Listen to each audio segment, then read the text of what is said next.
Segundo Samuel, capítulo 14. Joabe, filho de Zeruia, vendo que o coração do rei começava a inclinar-se para Absalão, mandou trazer de Tecoa uma mulher sábia e lhe disse: finja que está muito triste, vista as suas roupas de luto, não se unja com óleo e faça de conta que é uma mulher que há muito tempo está de luto por algum morto. Apresente-se ao rei e diga-lhe tais e tais palavras. E Joabe lhe pôs as palavras na boca. A mulher tecoíta apresentou-se ao rei e, inclinando-se, prostrou-se com o rosto em terra e disse: ajude-me, ó rei. Então o rei perguntou: em que posso ajudá-la? Ela respondeu: ai de mim, sou viúva, o meu marido morreu.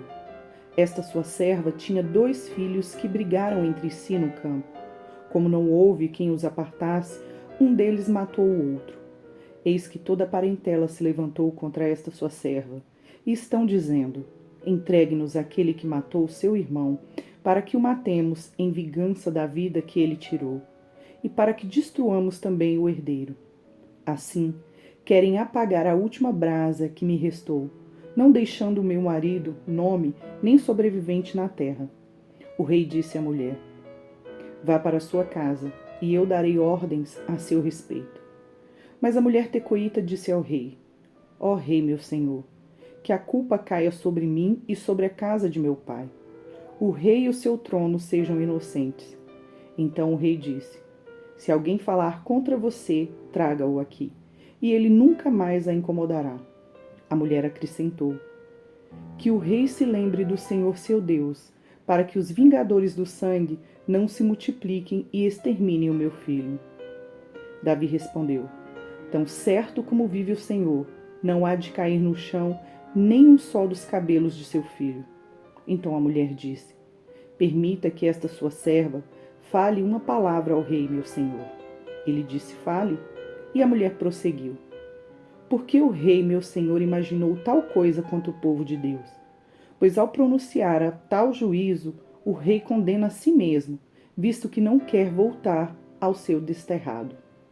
Porque todos temos de morrer, somos como água derramada na terra, que já não se pode juntar.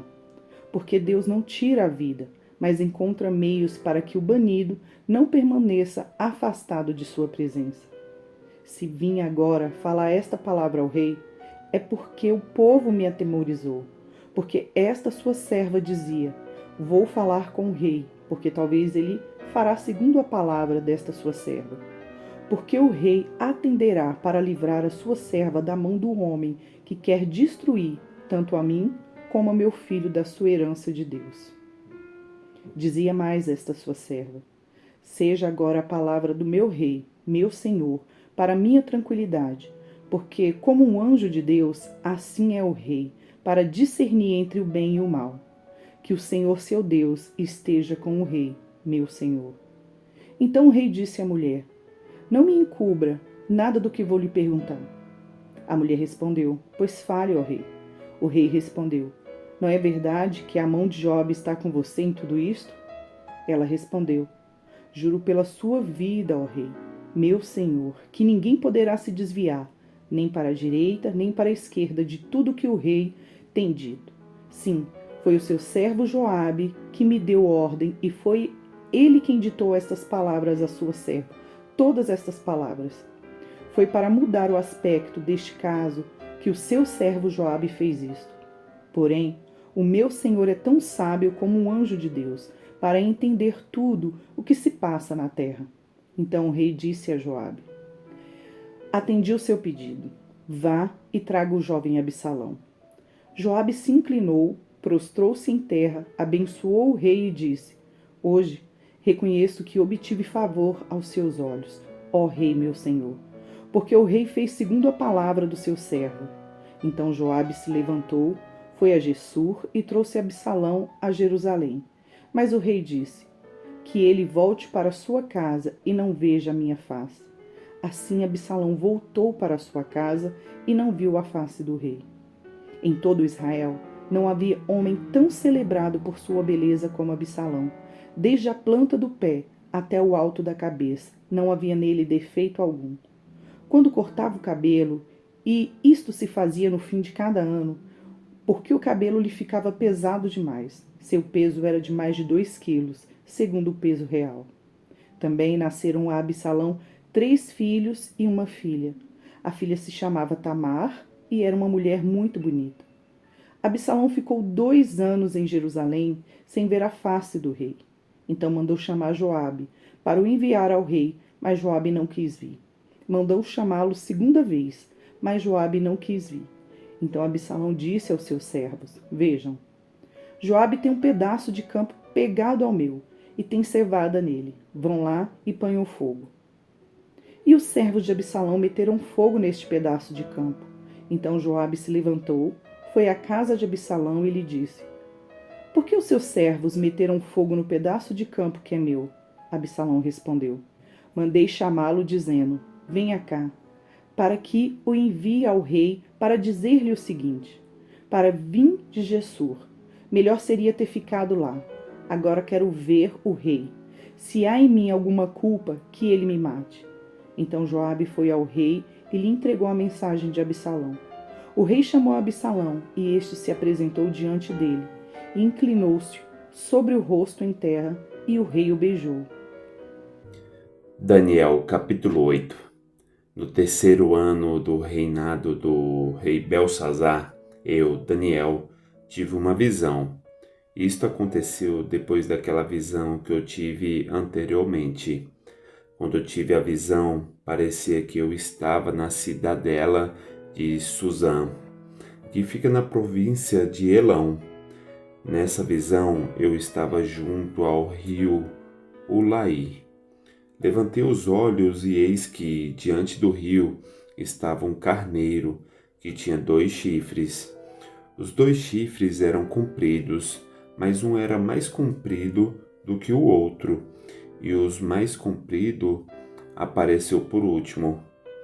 Vi que o carneiro dava chifradas para o oeste, para o norte e para o sul, e nenhum animal podia resistir a ele, nem havia quem pudesse livrar-se do seu poder. Ele fazia o que bem queria, e assim se engrandeceu cada vez mais. Enquanto eu procurava entender isso, eis que um bode vinha do oeste, percorrendo toda a terra, mas sem tocar no chão. Esse bode tinha um chifre bem visível entre os olhos. Foi na direção do carneiro que tinha os 2 chifres, que eu tinha visto diante do rio, e correu contra ele com todo o seu furioso poder. Eu vi quando o bode chegou perto do carneiro, e, enfurecido contra ele, o atacou e lhe quebrou os 2 chifres. O carneiro não tinha força para resistir ao bode. O bode jogou o carneiro no chão e o pisou com os pés, e não houve quem pudesse livrar o carneiro do poder do bode. O bode se engrandeceu cada vez mais. Porém, quando estava no auge do seu poder, o seu grande chifre foi quebrado, e em seu lugar saíram 4 chifres bem visíveis, que cresceram na direção dos 4 ventos do céu. De um deles saiu um chifre pequeno, que se engrandeceu na direção do sul, do leste e da terra gloriosa. Ele se engrandeceu tanto que alcançou o exército dos céus, lançou por terra alguns desse exército e das estrelas e os pisou com os pés. Ele se engrandeceu tanto que chegou a desafiar o príncipe desse exército. Tirou dele o sacrifício diário e destruiu o lugar do seu santuário. O exército lhe foi entregue com o sacrifício diário por causa das transgressões. Lançou por terra a verdade, e tudo o que ele fez prosperou. Depois ouvi um santo que falava, e outro santo lhe perguntou: Até quando vai durar a visão do sacrifício diário suprimido e da transgressão desoladora? Até quando o santuário e o exército ficarão entregues para que sejam pisados aos pés? Ele me disse: até 2300 tardes e manhãs, depois o santuário será purificado. Depois que tive a visão, eu, Daniel, procurei entendê-la. Foi quando se apresentou diante de mim um ser que tinha a aparência de homem. E ouvi uma voz de homem que vinha das margens do rio Ulaí e que gritou assim: Gabriel, explique a visão a esse homem. Ele veio para perto de onde eu estava. Quando chegou, fiquei com muito medo e caí com o rosto em terra. Mas ele me disse: Filho do homem, você precisa entender que esta visão se refere ao tempo do fim. Ele ainda falava comigo quando caí sem sentidos, com o rosto em terra. Ele, porém, me tocou, me pôs em pé e disse: Eis que vou lhe contar o que há de acontecer no último tempo da ira. Porque esta visão se refere ao tempo determinado do fim. Aquele carneiro com 2 chifres que você viu são os reis da Média e da Pérsia. O bode peludo é o rei da Grécia, e o chifre grande entre os olhos é o primeiro rei. O fato de o chifre ter sido quebrado, levantando-se 4 chifres em lugar dele, significa que 4 reinos se levantarão deste povo, mas não com força igual à que ele tinha. Quando se aproximar o fim desses reinos e as transgressões tiverem chegado ao máximo, surgirá um rei cruel e mestre em intrigas. Grande será o seu poder, mas não por sua própria força. Causará destruições terríveis e prosperará naquilo que fizer. Destruirá os poderosos e o povo santo. Por sua astúcia fará prosperar o engano. No seu coração ele se engrandecerá e destruirá muitos que vivem despreocupadamente. Ele se levantará contra o príncipe dos príncipes, mas será destruído sem intervenção humana. A visão das tardes e das manhãs que lhe foi dada é verdadeira, mas guarde a visão em segredo, porque se refere a dias ainda bem distantes. Eu, Daniel, enfraqueci e fiquei doente durante vários dias. Depois me levantei e tratei dos negócios do rei. Fiquei espantado com a visão e não havia quem a entendesse. Marcos, capítulo 5, versículos 21 ao 43. Tendo Jesus voltado de barco para o outro lado, reuniu-se em volta dele uma grande multidão, e ele estava junto do mar.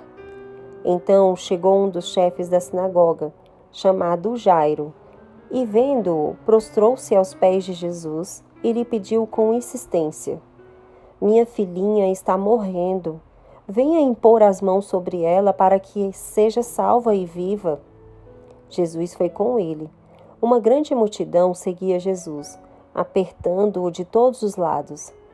Estava ali certa mulher, que havia 12 anos vinha sofrendo de uma hemorragia.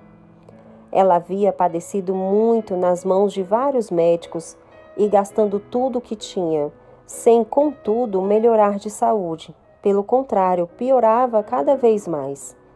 Tendo ouvido a fama de Jesus, a mulher chegou por trás, no meio da multidão, e tocou na capa dele. Porque dizia: se eu apenas tocar na roupa dele, ficarei curada. E logo a hemorragia estancou, e ela sentiu no corpo que estava curada daquele mal. Jesus, reconhecendo imediatamente que dele havia saído poder, virando-se no meio da multidão, perguntou: Quem tocou na minha roupa? Os discípulos respondeu: O senhor está vendo que a multidão o aperta e ainda pergunta quem me tocou? Ele, porém, olhava ao redor para ver quem tinha feito aquilo. Então a mulher, amedrontada e trêmula, ciente do que lhe havia acontecido, veio, prostrou-se diante de Jesus e declarou-lhe toda a verdade. Então Jesus lhe disse: Filha, a sua fé salvou você. Vá em paz e fique livre desse mal. Enquanto Jesus ainda falava, chegaram alguns da casa do chefe da sinagoga dizendo: A sua filha já morreu. Por que você ainda incomoda o mestre? Mas Jesus, sem levar em conta tais palavras, disse ao chefe da sinagoga: Não tenha medo, apenas creia. Jesus não permitiu que ninguém o acompanhasse, a não ser Pedro e os irmãos Tiago e João. Chegando à casa do chefe da sinagoga, Jesus viu o alvoroço, os que choravam e os que pranteavam muito. Ao entrar, disse: Por que vocês ainda estão alvoroçados e chorando? A criança não está morta, mas dorme. E riam-se dele. Mas Jesus, mandando que todos saíssem, levou consigo o pai e a mãe da criança, e os que vieram com ele, e entrou onde ela estava. Tomando a criança pela mão, disse: Talitá cumi, que quer dizer: Menina, eu digo a você, levante-se. Imediatamente, a menina, que tinha 12 anos, se levantou e começou a andar. Então todos ficaram muito admirados. Mas Jesus ordenou-lhes expressamente que ninguém o soubesse e mandou que dessem de comer à menina. Curta, Comente E compartilhe.